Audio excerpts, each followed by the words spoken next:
Hi guys, welcome back to the channel. We have our 62 Austin Healey in the shop again. This time, hopefully something minor. When I was changing the oil, I took a look at the fluids to make sure they were topped off, and as it turns out, the coolant has gone and hidden somewhere. So I've got to find that and see if I can figure out what's going on. Shouldn't be too dramatic, and then we can get it back on the road.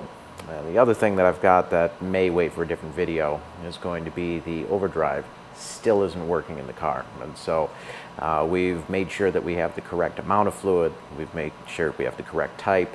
We've also checked that the solenoid is operating properly. We've adjusted the solenoid, so at this point we're down to something is wrong with pressure, and hopefully it's something that we can still fix without needing to take the gearbox out. So keep an eye out for that video as well. But outside of that, it's a lovely car to drive. I'll make a video about that one day.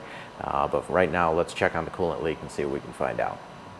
All right, so first things first, obviously look down the radiator and make sure that you're actually, move that out of the way, make sure you're actually losing coolant. We are, because it should be a bit more full than that. Now, some of these older cars, you might be used to cars with a tube coming off the radiator and it goes to an overflow tank.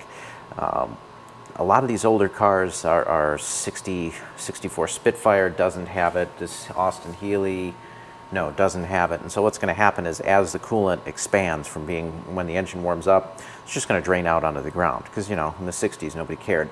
They didn't have an environment back then. And so it's normal for it not to be all the way at the top, but you should be able to look down the top of the radiator and see something in there. I don't. So the coolant is low, and I noticed a couple of things. Let me actually try and bring the camera a little bit closer to give you a better look. So thing number one is if you look at the water pump, maybe you can't see it, but you've got kind of a little hole in there. And that hole on some of these water pumps have a weep hole. There's usually, if you do, it'll be one at the bottom. I think some of them I've seen one at the bottom, one at the top. But anyway, it's not supposed to be shaped like that. That is rust, and so the water pump needs to be replaced regardless. And then over here, you can see some coolant right on the top of this hose. And so these hoses have seen better days. I don't know how old they are. Probably about time to replace that anyway. While I'm in there, I may as well take care of the thermostat here. Just pull that out, toss it, get a new one, and take care of that. And if I'm doing the bottom hose, might as well do the top one too. So I've got a little bit of a project. What I'm probably going to do is to pull out the whole radiator. Now, if you look down the side, you can see there's a bolt here, there's two down at the bottom, and then you're going to have the same on the other side here. So you're going to have bolt up here, two down at the bottom. One of them is actually missing, so I'm just going to make sure that I put that back in, and then the whole radiator just slides up as kind of an assembly. So obviously disconnect the hoses first, but that's what we're going to do. Now, incidentally, you don't have to take the radiator out to be able to do the water pump. Now, there's two bolts on the top, there's two on the bottom on these cars, and the bottom ones are a little bit of a pain in the butt to get to. It's not so bad with the hose out of the way, so you can do it. But I've also got an issue where I am trying to fix the overdrive. You may see that in a different video.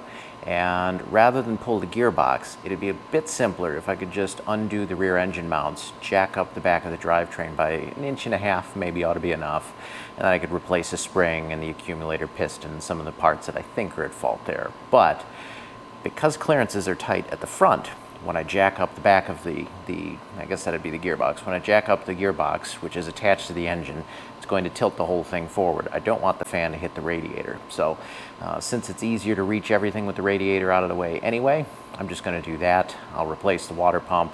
It's only those 6 bolts, and it's going to make it a lot easier, I think, to get the water pump out. So hopefully I'm right with that, and we should be good after that. So that'll take care of the overdrive and the coolant, which is what we're addressing in the video today. So this cross member's a little bit in the way of the lower radiator hose, but I can get a screwdriver in right there, and since I'm not too worried about damaging the hose, I have another one. It's probably okay to stick a screwdriver in and kind of try and break the seal, and I can get that hose off. But before I do that, first thing I want to do is drain the coolant. So let's get a something to collect it underneath, and then see if we can open that up.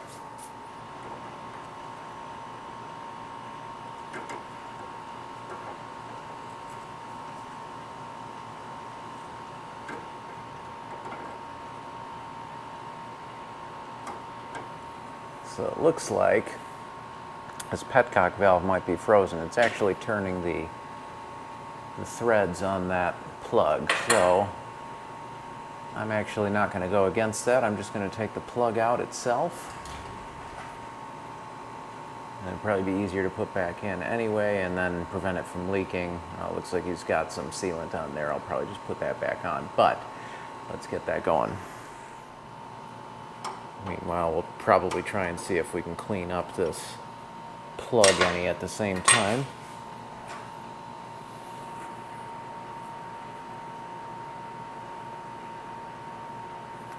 But at least it's threading out cleanly.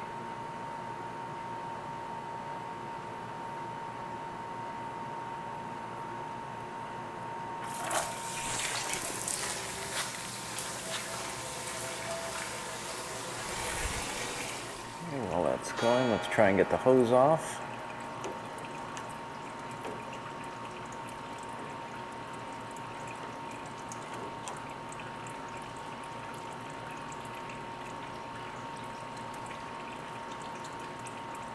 Now, for Concord purposes, obviously this is the correct type of hose clamp, but probably going to change it to easier clamps to use later. Car is going to lose plenty of points elsewhere anyway.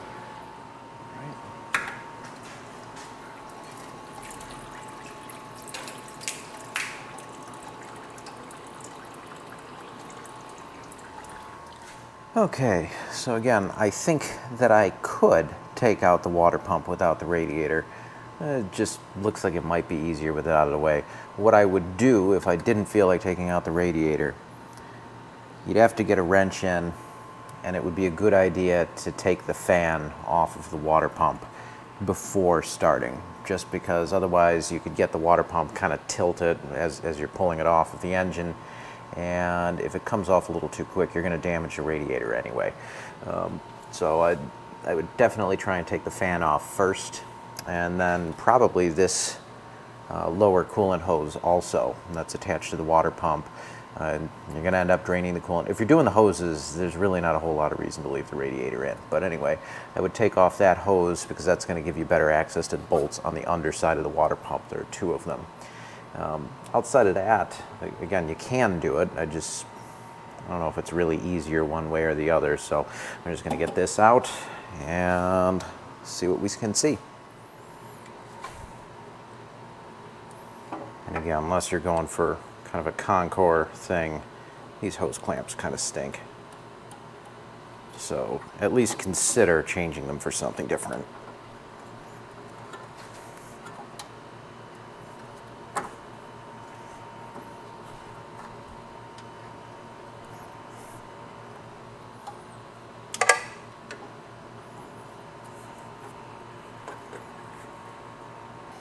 If you've ever had to fight with one of these hoses, you will all of a sudden appreciate how awesome this tool is.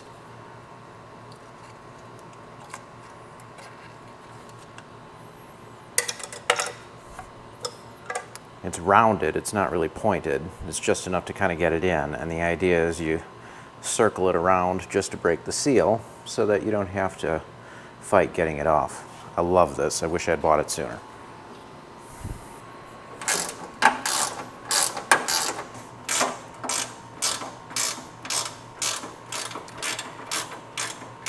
There's a couple of power tools that would probably make this a little bit easier, but you know what? Sometimes I like just using hand tools.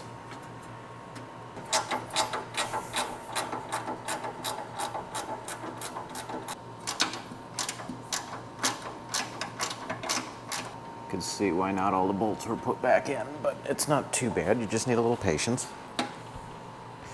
Did a video a while ago on a DeWalt set of sockets and ratchets that I bought, and about a year or two in now, and I can tell you that The sockets are great. I'm not a huge fan of the ratchets. They're a little on the heavier side, which is fine. I don't mind a heavy tool, but they also tend to flip directions, like as you're, you know, like I was just doing. As you're kind of whipping it back and forth, there's an easy tendency to hit that lever and reverse the ratchet. So I don't really like using them that much because of that.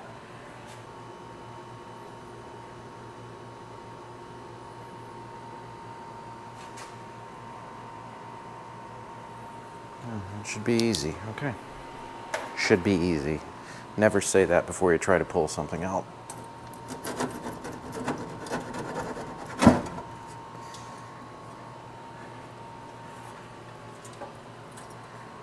Again, watch the fan.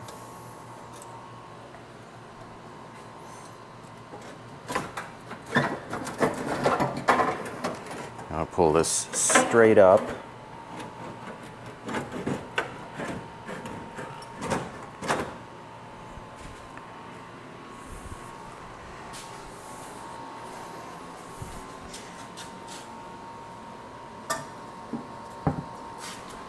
And set it down in a location in your garage where your 2-year-old is most likely to wander around and kick it. If you don't have a 2-year-old, like I don't, a 1.5-year-old will do just fine. So anyway, that gives me tremendous access to the front of the engine. Really not a bad job to get the radiator out. Putting it back, I don't even know if I need to show you, it's the reverse, just put it back. And right now, let's take the fan off because we're going to need this on the next one. A note with the fan is that these are riveted together, as you can see. And if you have a corroded fan, there's a tendency for those rivets to just let go. And a blade can fly off and do quite a bit of damage underneath the hood or even to the bonnet itself, which you really don't want. So make sure that the structural integrity of this is good. If you care about Concord, you do kind of need to use the proper fan, but otherwise there are some plastic ones available. I am probably going to order one actually because that would just be a good idea, but I don't know if I'll put it in right away because I might be done with this by the time it shows up, but not a terrible idea to consider replacing the fan as well.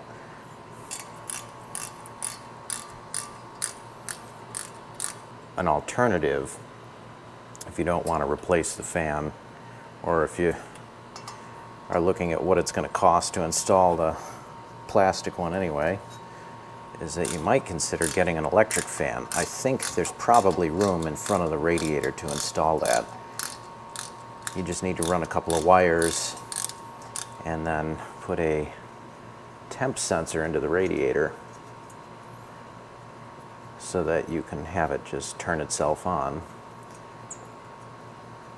Matters more on the Triumph engines because unlike a TR6, the fan is directly connected to the crankshaft, and so it's pulling forward on the crank the entire time and could put a little bit of strain on some of the internal bearings in the engine. If you've heard of the half thrust washers, that's what I'm talking about.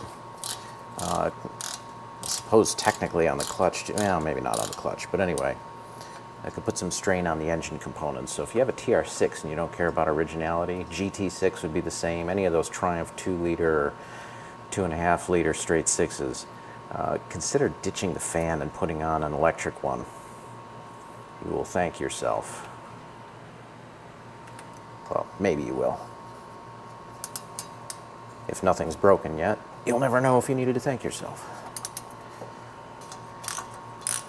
And then as much as there are better tools, we were talking about tools not too long ago. Well, I was. You're just sitting here watching me undo bolts. I don't know why. But as long as we're talking about tools, these old made in the USA Craftsman ones, I've had these ratchets for decades, and they are fantastic. Never had an issue.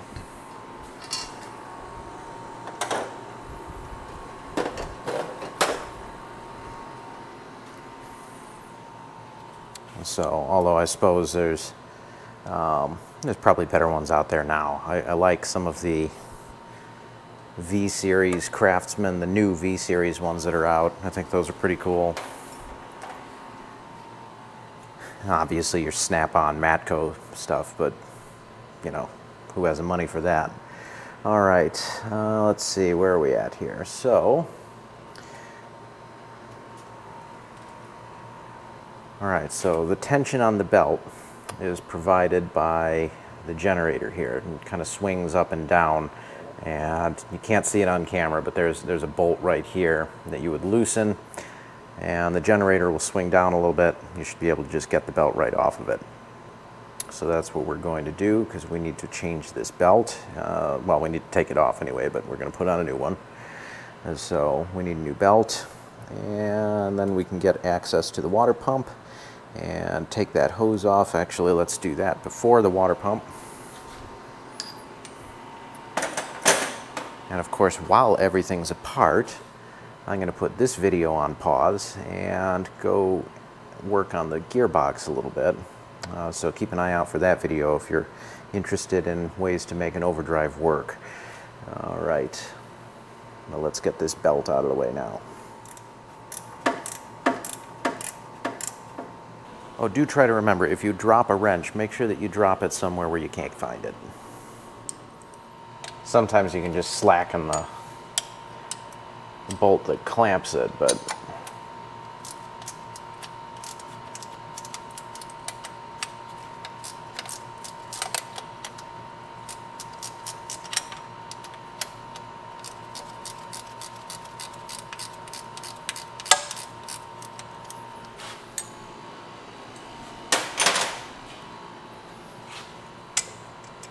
there we go. Not everybody's going to have to do that, but sure makes it easier. Okay.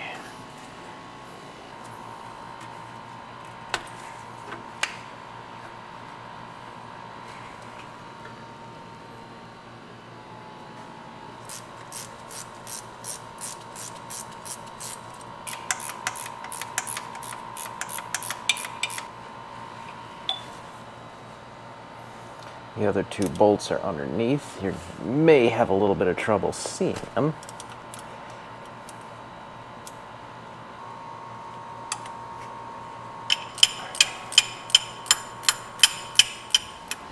If the water pump is fighting you, a rubber mallet is your friend.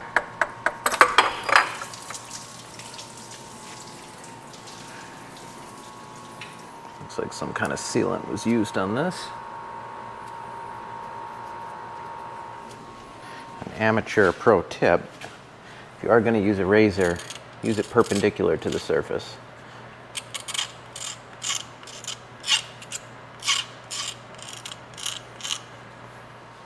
It's a good idea to test fit the old gasket against your new water pump. Make sure that the bolt holes line up before you waste a bunch of time.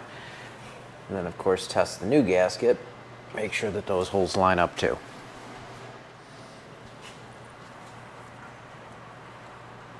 For you purists, I'm very sorry that the water pump is not painted the same color as the engine.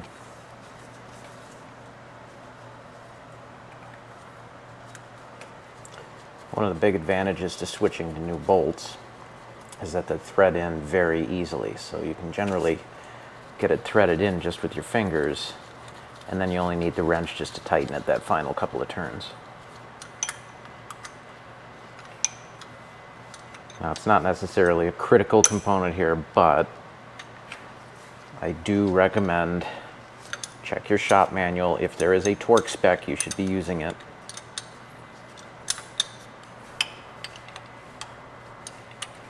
I don't always film it because it gets in the way, but between takes, sometimes I'll grab out the torque wrench and just double check that how it's tightened is appropriate. You also want to take a peek so that when you put the fan belt back on, all the pulleys line up. Now, this one doesn't, but once it's bolted in place, it looks like it will. So, otherwise, you're going to be going through fan belts and have trouble figuring out why. Okay, so note on hoses, as you can see that when you use these original style hose clamps on it, what it's really doing is kind of digging into the hose. So if you are looking for a Concord restoration, obviously you need to use the correct type of clamps. Otherwise, there's probably a better option. If you drive your car like I do and you don't want it to leak, you want to use if you drive your car and just don't want it to leak, you want to use something more like this. It spreads the load out over a wider area. It's easy to find in any hardware store. I think it seals better and it doesn't damage the hose, or it stands less of a chance of damaging the hose. So the other ones will work fine, but I'm going to use these.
Okay, one thing left to do,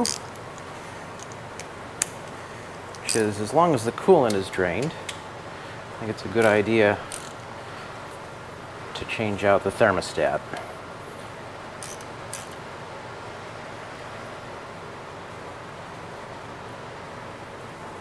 Now, if you're doing the thermostat, it's a good idea, before you clean anything up, stuff a couple of paper towels down in there.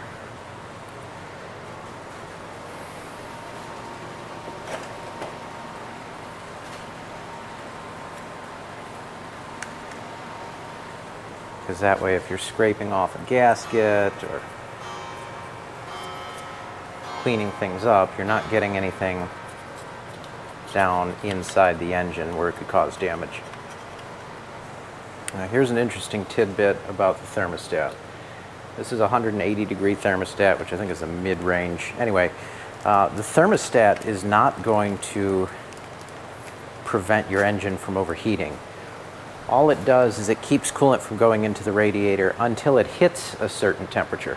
So at 185, which is not overheating, the thermostat's going to open up and it's going to let water flow through the radiator.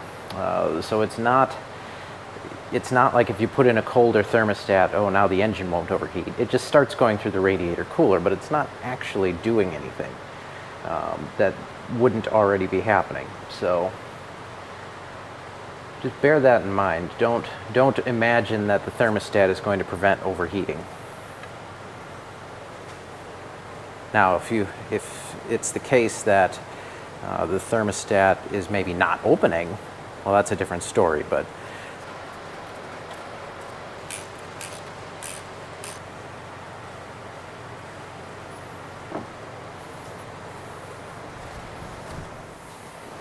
that's it, guys. We're done. So top off the coolant, make sure that you start the engine, warm it up, check for leaks. If you have a coolant pressure tester, now's a really good time to do it before you go for a drive. But outside of that, everything should be fine. We've got a new thermostat, we've got the hoses are new, the water pump is new, so we should be free of leaks for at least a little while and hopefully get to enjoy the car a bit before the weather changes. So if you have any questions, please leave them in the comments below. Let us know what you thought of the video, anything else that you'd like to see. And of course, thank you, as always, for watching. Happy motoring.